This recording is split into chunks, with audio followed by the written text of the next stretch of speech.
Then I'm super excited to be here. This is my first time in the Middle East. I have traveled all over the world. And my name is Claudia Galvan. And where is the clicker, by the way? There you are. My name is Claudia Galvan, and I'm an engineer.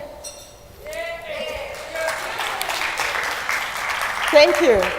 However, when I was growing up in Mexico City, I didn't know I was an engineer. Yeah, Mexico City, yay! I didn't know I was going to be an engineer. I come from a family that everybody are economists. My mom is an economist, my dad is an economist. Then growing up, I thought I would be an economist. Then it was until I was in my senior year in high school when an engineer came and talked about what he did. And I was so inspired that I decided to apply to be an engineer in university. Little did I know that I wasn't not going to be accepted my first time around because I didn't have the math background. It was really challenging. I had to go and convince the dean of engineering to let me in because I had a lot of confidence in myself. That went down the drain very quickly because my first month, it was so difficult to be in engineering. It was all the math that I have ever seen in my whole life in one day. However, when I graduated, I was persistent. I went and I studied, and I actually graduated first of my class. Thank you. Then that took me to basically opened a lot of opportunities. I moved to Canada where I started to be a junior engineer. And my company was bought by an American company. And I'm living in Vancouver, Canada. And the president of the company comes and says, who wants to go to California? And I'm thinking, sun, rain, me. Then I ended up in Sillicon Valley. That basically I didn't know what it meant at that time, but it was very convenient. I ended up joining companies like Oracle, Adobe, and Microsoft, and grew in the organization. I basically became a senior engineering manager, leading international teams all around the world. And just most recently, I started to advise startup companies on how to launch their products internationally. Then on my free time, I'm president of Society of Women Engineers in Silicon Valley, where we basically focus on increasing the pipeline of women in engineering. And as well, I have been a doctoral student for now 3 years, researching on strategies on how to increase the number of women in engineering. Then, did you actually know these statistics? From all the people that graduate in the United States with a bachelor's degree, 56% are women. Then this is amazing. 56%, the majority of the people that graduate with a bachelor's degree are women. But if you take that 56% and make it the 100%, just a little bit over 1% choose an engineering field. Then only 1% of all the women that graduate with a bachelor's degree choose an engineering field. Then you may think that this is a bummer, if you would say. However, what this means is that each one of you, each one of us, we are this 1%. And this 1%, you can look at it in two different ways. You can look at it as a great challenge, but you can also look at it as a great opportunity. Then as I mentioned, I'm located in Silicon Valley, and there is a lot of buzz happening all over the place about this issue, that why there is so few women in engineering. Companies like Google, like Facebook, like LinkedIn, Microsoft, they just recently have been publishing their numbers. And of course they don't look good. Now at least the cat is out of the bag. We have been talking about this for a long time. And as I mentioned, being a doctoral student, I run into these articles and into these books that have been written 7 years ago. And it sounds like they were written yesterday. The same narrative. We don't have enough women in engineering. And, the reasons go through all the many reasons why there are so very few women, and many of the obstacles as well as many of the opportunities. Then I want to go and talk to you about what this means for us. As women in engineering, how can we take these challenges and these obstacles and move them as opportunities? When I was an engineer, a young engineer, geeky, in my office, being happy with my computer, I didn't realize how important it was to basically get out there. In fact, my manager came and advised me and said, one time, it's like, you should go out of your office, have lunch with your peers. And I thought, if I work hard, everything will work out, right? Karma will take care of it. You heard what happened at Grace Hoppers. But at the same time, I felt isolated. I was the only woman in the team. I didn't have a lot of things to do with my coworkers.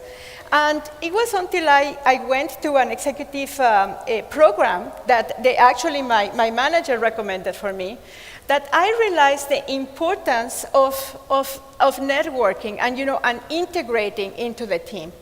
Then they came up with just different strategies. Instead of thinking, I'm the only woman, I'm Latina, I'm a foreigner, I'm a mom, I'm over 40, it's like blah, blah, blah. Then you start to think about it, it's like, oh my gosh, I have all these things going for me, and I can actually use this voice to make a difference, in the team. Then once you change that thinking about yourself, you can start to basically make changes and make progress as well.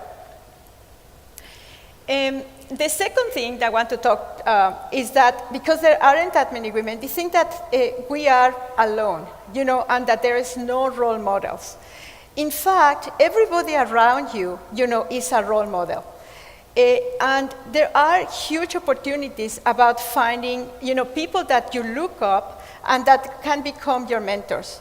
In my case, I even have mentors who are 20 years old, because I like to have I like to have the opinion of people that are younger than me and see how they perceive me. Then they can become my mentors. I also can be their mentor, and there is this win-win relationship. And you can find mentors that are not necessarily women, because as our previous speaker talked about, there are going to be very few women at the top. But we can reach out to men to basically become our mentors and become our sponsors. Then, and thinking that we're not alone, basically taking that specific action to make a particular change. Another opportunity is that many people feel that we are not good enough. How many times as engineers you have heard, you are not technical enough? So many times. But so many times we actually think ourselves that way. And what that means is that many people are going to perceive us that way. And perception is reality. Then if we start to think about of ourselves as competent, self-confident engineers, we can basically switch that perception, and move our opinions forward. And so many of us, type A personalities like me, and us that are here, despite all odds, complain about work-life balance. And it is definitely a reality. I have an aunt, my great aunt, who is a feminist, and I'm always telling her, it's like, you guys did all this great work. However, you left us with now not only having to work but take care of the kids. It's like that's a bummer, right? It's like what? But at the same time, we basically make a lot of choices ourselves regarding what we take on. For example, when I was at Oracle, I was a senior manager, and we decided to start a family. And I knew that Oracle was about 30 miles away from where I lived.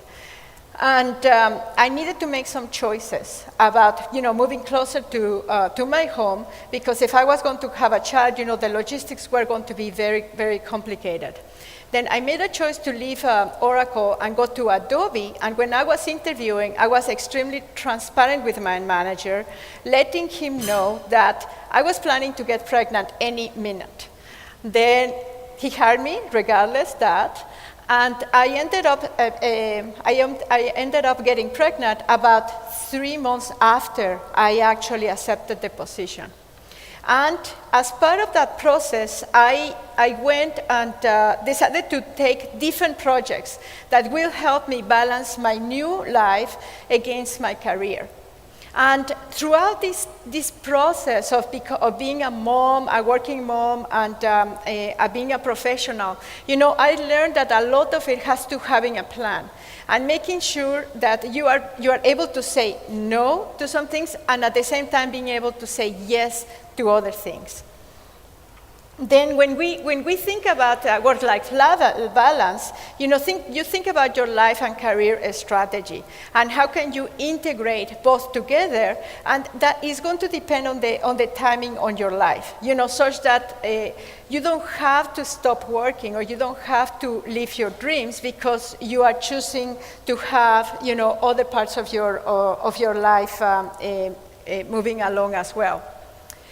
And we've been talking a lot about our own obstacles, but at the same time, every single culture, every single company, every single community is going to have different social and professional barriers. And it's understanding what this game is all about, understanding who are the players, understanding how the game is played, and building the alliances that are going to help you, support your career and moving it forward. Then to finish up, we started talking about that we are the 1%.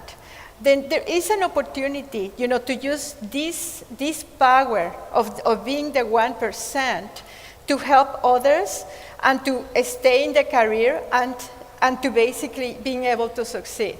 Then thank you again for coming and looking forward to talking to you later.